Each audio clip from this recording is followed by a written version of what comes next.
Today we're hopping into the DeLorean of nostalgia to explore what air travel was like in the totally tubular 1980s. If you grew up in the era of leg warmers, Walkmans, and big hair, or you're just curious about how people jetted around before Wi-Fi and TSA, buckle up.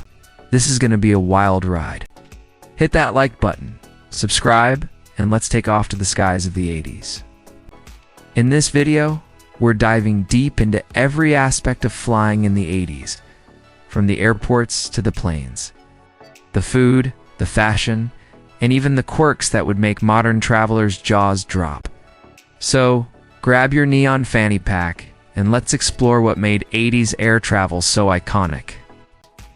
If you've only flown in the 2020s, the 80s terminal would feel like stepping into a time warp. First off, there were no self-check-in kiosks or mobile boarding passes.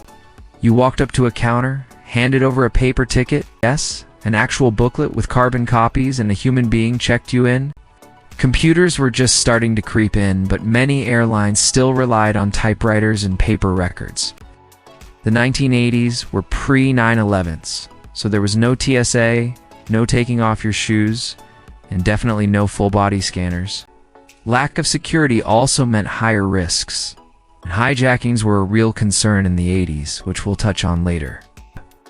Airports in the 80s were loud, smoky, and full of character. You'd see people puffing away at the gate while flipping through a Time magazine or listening to their Walkman. Departure boards? Those iconic flip boards that made that satisfying click-clack sound as they updated. You had newsstands selling Reader's Digest, tacky souvenir shops, and maybe a greasy spoon diner serving burgers and milkshakes. Alright, you've made it through the terminal, and now it's time to board.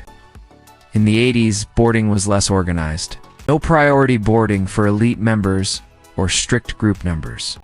But once you stepped onto that jet bridge, you knew you were in for something special. You had giants like the Boeing 747, the DC-10, and the Lockheed L-1011 TriStar ruling the skies. Think bold patterns, bright colors, and seats that were actually comfortable. Some planes even had piano bars or lounges where you could sip a cocktail mid-flight. And overhead bins didn't always have doors, so you prayed your bag didn't fall out during turbulence. First class got the red carpet treatment, but even economy felt a bit more human. Flight attendants greeted you with big smiles and sometimes handed out newspapers or candy as you boarded.